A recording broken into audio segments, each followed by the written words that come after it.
Pemirsa, warga dan tim relawan kembali menemukan 2 korban di sekitar lokasi bencana banjir lahar dingin Gunung Merapi di sekitar daerah Bukit Batabuah.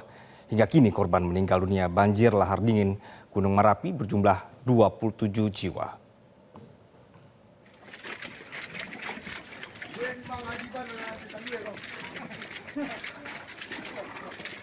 Kedua korban yang terdiri dari laki-laki dewasa dan anak-anak ini langsung dibawa ke Rumah Sakit Ahmad Muhtar untuk diidentifikasi.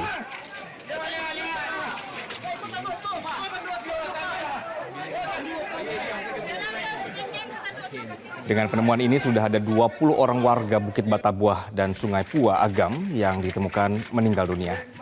Dari 20 korban meninggal dunia tersebut hingga Minggu siang 17 jenazah sudah teridentifikasi.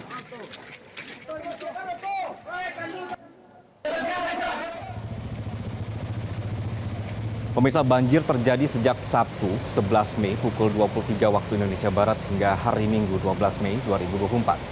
Ada 2 daerah yang terdampak parah, yakni Kabupaten Agam dan Tanah Datar.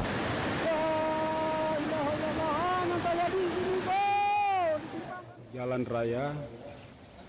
Proses evakuasi dan pencarian orang hingga saat ini masih dilakukan di Bukit Batabuah, Kabupaten Agam.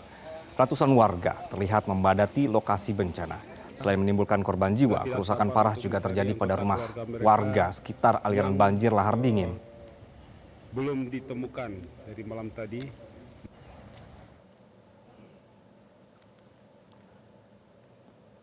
Sementara itu, yang Anda saksikan dari video udara ini, pemirsa, jumlah korban meninggal dunia di Tanah Datar Sumbar berjumlah 7 orang warga. Ketujuh korban meninggal dunia sudah berada di Rumah Sakit Daerah Tanah Datar.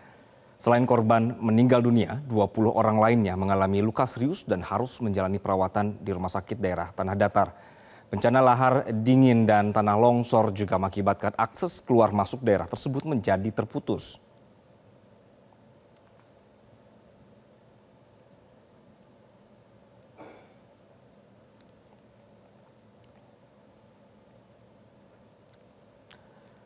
Sementara selain data di rumah sakit, masih terdapat korban-korban lain yang juga dirawat di puskesmas terdekat. Bencana banjir dan longsor di Kabupaten Tanah Datar tersebar di 8 kecamatan yang berada di sekeliling kaki Gunung Merapi.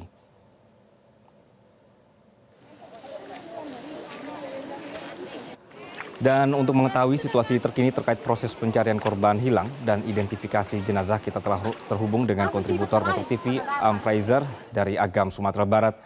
Selamat sore, Amfraizer. Hingga sore ini, apakah tim SAR sudah menemukan ada lagi tambahan dari korban hilang? Ya, hingga sore hari ini belum ada tambahan korban yang ditemukan oleh tim SAR maupun warga. Walaupun tadi siang ada warga yang melaporkan di rumah yang diduga masih ada korban di dalamnya dan namanya belum juga ditemukan orangnya. Dan warga serta relawan terus melakukan pencarian. Namun sampai sore ini belum ditemukan adanya titik terang apakah korban tersebut berada di sekitar rumahnya atau sudah terseret sekitar 1-2 kilometer di bawah oleh arus lahar dingin ini. Ya, Anggi, banjir lahar dingin ini di Gunung Merapi ini selain terjadi di Kabupaten Agam yang berada di sisi barat gunung, juga terjadi di bagian timur gunung, yakni di Kabupaten Tanah Datar. Nah, kedua-dua daerah ini merupakan daerah yang berada di kaki Gunung Merapi dan terdampak langsung terhadap banjir lahar Gunung Merapi tersebut. Anggi. Baik, berarti untuk sampai sore ini, Fraser, berapa sebenarnya total korban meninggal dunia? Ya, untuk kedua daerah ini didapat data yang sampai saat ini itu sekitar 27 orang. 20 di Kabupaten Agam dan 7 orang di Kabupaten Tanah Datar. Sementara untuk yang mengalami luka-luka atau perawatan serius di rumah sakit, di Kabupaten Agam itu terdapat 19 orang. Sementara di Kabupaten Tanah Datar terdapat 20 orang yang masih menjalani perawatan rawat medis di rumah sakit. Nah, untuk timnya sendiri, tim pencarian ini, apakah sore hari ini masih terus berdatangan pihak atau juga warga yang melaporkan kehilangan anggota keluarga mereka? Ya, tadi masih ada warga yang melaporkan bahwa ada kemungkinan satu rumah tadi kita juga sempat melihat diduga ada satu lagi korbannya karena anak dan nenek serta kakeknya sudah ditemukan, sementara sang ibu tidak ditemukan. Nah, ini warga masih fokus mencari satu warga yang lokasi rumahnya itu sudah diketahui. Dan di sekitar rumah itu ditemukan 3 jenazah yang berhubungan juga dengan korban tersebut, yakni anaknya yang masih balita dan kakek serta neneknya. Nah, sore tadi kita juga mendapatkan informasi ada warga dari Kota Payakumbuh yang mereka malam tadi dari Kota Padang melewati jalur ini. Pas ketika sampai di lokasi ini, mobil mereka itu terseret oleh arus lahar dingin ini. Nah, informasi itu disampaikan oleh rekan kerja mereka melalui pos BPBD yang ada di belakang ini. Nah, kedua karyawan atau petugas yang dari Payakumbuh itu saat ini masih dilakukan pencarian. Sementara mobil yang dicurigai yang dibawa oleh korban itu sudah ditemukan. Anggi. Baik, Fraser, kita butuh sedikit penjelasannya. Jadi sebenarnya banjir bandang atau banjir air atau lahar dingin ini terjadi di jalur-jalur yang memang seharusnya adalah lahar dingin atau memang sudah membuat jalur baru sehingga menghantam permukiman begitu? Tidak, Anggi. Banjir lahar ini melewati jalur-jalur yang sudah ada, sudah lama. Malah dari informasi warga sini juga sudah terjadi puluhan tahun yang lalu. Ketika mereka masih kecil, peristiwa ini juga pernah terjadi di jalur yang sama. Nah, seperti kalau di tanah datar itu di Pasilaweh dan di Limo Kampung atau simpang apa namanya itu di simpang Bataga.